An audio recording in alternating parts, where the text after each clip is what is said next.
Insider live में आपके साथ में मैं हूं अनामिका। और आप देखिए हंगामे की स्थिति जो है वो आप साफ देख सकते हैं। देखिए किस तरीके से कांग्रेस पार्टी के विधायक लोग हैं वो हंगामा कर रहे हैं। और हंगामे की जो वजह है वो सिर्फ एक ही है, जो हर पार्टी जो है इसको लेकर के हंगामा कर रही है, वो है अग्निपथ। अग्निपथ को लेकर के लगातार हंगामा चल रहा है।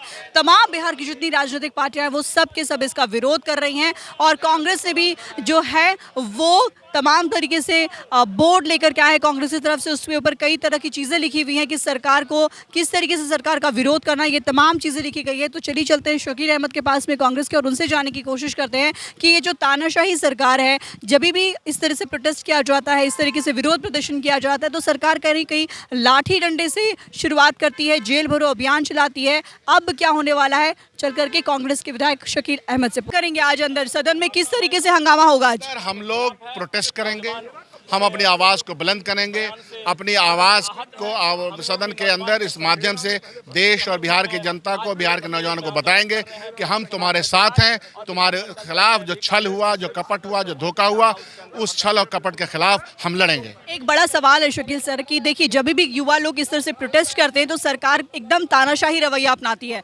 जेल भरना अभियान शुरू हो जाता है या फिर डंडे लाठी ये सब चीज़ चला करके उनको हटा देती है जब वो प्रोटेस्ट करते हैं। तो इस बार भी सरकार ने कई लोगों को जेल के अंदर डाल दिया है, लेकिन ये कह सकते हैं कि तानाशाही हो चुकी है सरकार। ये तानाशाह की तो शुरुआत, इसकी विचारधारा ही तानाशाह से शुरू हुई है।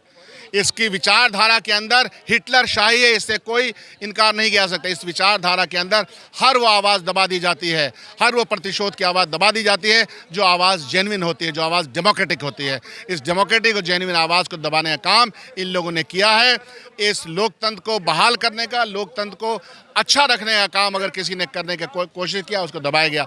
और इसीलिए देखिएगा कि युवा जो सड़क पे आए, अपना प्रतिकार किया, प्रतिशोध किया, उनके खिलाफ डंडे चले, उनके खिलाफ आंसू गैस के गोले चले, उनको जेल में डाल दिया गया। इन सब के खिलाफ आज सड़क पे और सड़क से लेकर संसद तक हम लोग प्रतिकार कर रहे हैं। राहुल गांधी के साथ भी ऐसा ही किया सरकार ने, ईडी का उनके ऊपर भी केस चला दिया और काफ़ी ज़्यादा हंगामा हुआ उसको लेकर।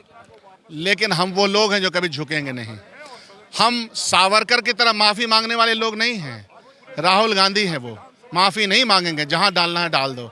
इसलिए ये बात देश को जितनी जल्दी समझ में आ जाए कि ये सरकार जितनी जल्द हो सके चली जाए तो बेहतर है। आप अग्निपथ की योजना देख रहे हैं, युवकों के लिए। आप लोग भी युवक हैं, क्या 4 साल की नौकरी देना क्या युवकों के साथ धोखा नहीं है? क्या माँ बाप इसी के लिए पढ़ाते हैं कि 4 साल की नौकरी दो और रिटायर हो जाए? यह बिल्कुल हम लोग कांग्रेस पार्टी पूरा और सारे विपक्ष के लोग एक साथ हैं और इस अग्निपथ योजना को वापस लेना होगा। जब तक नहीं लेंगे हम लोग सड़क से लेकर सदन तक आंदोलन करते रहेंगे। लेकिन एक सवाल ये उठता है कि सरकार तो कह रही कि 4 साल के बाद उनके और स्कोप्स खुल जाएंगे। कोई स्कोप नहीं है। रिटायरमेंट के बाद आप देखेंगे कोई बीजेपी कहते हैं कि चौकीदारी की नौकरी देंगे। अभी उन्होंने कहा 25% हम लोग नौकरी में लेंगे। क्यों? पहले लोग माँ बाप गौरवान्वित महसूस करते थे जबकि सेना में लोग जाता था कि मेरा बेटा बेटी सेना में गया, देश की रक्षा करेगा। और आज 4 साल के बाद रिटायरमेंट, क्या 6 महीने ट्रेनिंग में चीन का मुकाबला करने के लिए वो तैयार हो जाएगा? यह देश के साथ अन्याय है, युवकों के साथ अन्याय है। इसका हम लोग विरोध करते हैं। लेकिन इतने विरोध के बाद भी सरकार जो है वो अडिग है। सरकार ने साफ कहा कि हम इस योजना को वापस नहीं लेंगे। जब कृषि कानून, तीनों काला कानून याद हो गए, जब 700 मौत से ऊपर हो गई, तब तक वापस वो नहीं ले रहे थे, लेकिन उनको अंततः वापस लेना पड़ा। और यह भी योजना युवकों के हित में, देश के युवकों के हित में इनको वापस लेना होगा, नहीं तो युवक लोग उनको माफ नहीं करेंगे और 2024 से गद्दी से उखाड़ फेंकेंगे। मांग ये है कि ये लोग लगातार बिहार में पुलिसिया जुल्म अत्याचार चल रहा है। आपको मालूम है कि सरकार ने युवा विरोधी योजना भारत के अंदर लागू किया, जिसके रिएक्शन में युवा सड़क पे खड़ा हो गए। उनके आंदोलनों का दमन करने के लिए इन्होंने पूरा पुलिस प्रशासन लगा दिया। लोगों पर एफआईआर किए गए, लोगों को जेल में डाल दिया गया। और अब जो जेल में नहीं डाला गया, वैसे निर्दोष लोगों को भी फंसाया जा रहा है। इसलिए हम कह रहे हैं कि सबको रिहा कीजिए। आपकी योजना गलत है, आपकी नीतियाँ गलत है। अगर नीति गलत होगी तो आम जनता के पास तो ये अधिकार है कि उसका रिएक्ट करे, उसका रिएक्शन करे। हम किसी हिंसा का समर्थन नहीं कर रहे हैं, लेकिन रिएक्शन पर आप गिरफ्तार करेंगे, जेल में डालेंगे तो ये तो लोकतंत्र की हत्या है। दूसरी बात है, विधानसभा सत्र आज चल रहा है।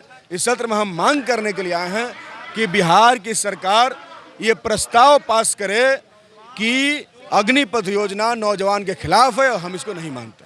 लेकिन सरकार तो ऐसा नहीं करने वाली है। देखिए, सरकार जो है वो तानाशाही रवैया अपना चुकी है, जितनी गिरफ्तारी करनी थी वो गिरफ्तार कर चुकी है, युवा लोग जो हैं वो जेल में बंद है, और ये भी कह दिया सरकार ने साफ साफ कि कुछ भी हो जाए हम इस स्कीम को वापस नहीं लेंगे। ये सरकार ऐसा नहीं करने वाली है, ये उस समय भी कहा जा रहा था जब कृषि कानून लेकर के आए थे, लेकिन वापस तो करना पड़ा ना। इसलिए आज भी जो योजना ये लेकर के आए इसको भी वापस करना होगा। आप जो भी नौजवानों के विरुद्ध में करेंगे, आप क्या समझते हैं कि सब कुछ लागू हो जाएगा? ऐसा नहीं होता है, बल्कि इस योजना को वापस लिया जाएगा।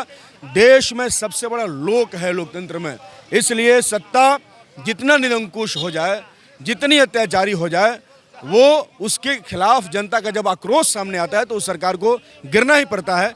भारत और दुनिया भर का इतिहास इस बात का गवाह। कुशवाहा जी, आपको क्या लगता है कि जिस तरीके से युवा लोग शांत हो गए, जो आंदोलन चल रहा था बिहार में, युवा कहीं ना कहीं अब शांत हो गए, गिरफ्तारियों से डर गए हैं युवा, इसलिए शांत हो गए हैं? नहीं, कोई शांत नहीं हुआ। हम तो रोज लड़ रहे हैं, आपको दिख रहा है। विधानसभा में ये सवाल उठेगा। 29 तारीख को बिहार के छात्र युवा संगठनों ने विधानसभा घेराव का फैसला लिया। कोई शांत नहीं हुआ। यह आंदोलन का तरीका, स्ट्रेटजी है। कुछ दिन आंदोलन हुआ, बीच में रुकेगा, फिर आंदोलन होगा। यह आंदोलन कंटिन्यू चलेगा, क्योंकि यह आंदोलन सिर्फ किसी एक नौकरी के विरुद्ध में नहीं है। सेना को तो बर्बाद किया, सेना के गौरव को बर्बाद किया, सेना के सम्मान को बर्बाद किया, और इसके साथ रेलवे, बैंक सहित तमाम नौकरियों को ये खत्म कर दिया। तो ये तमाम रोजगार जो खत्म किया जा रहा है उसके विरुद्ध में यह आंदोलन है, ये आगे तक चलेगा। शुक्रिया। तो जो है वो रुकने वाला नहीं है। साफ बात हो गई है कि ये जो चीज़ है, आंदोलन है, ये अभी बीच में थोड़ा रुका हुआ है, लेकिन फिर से घेराव किया जाएगा और फिर से छात्र जो हैं वो सड़कों पर उतरेंगे और आंदोलन करेंगे।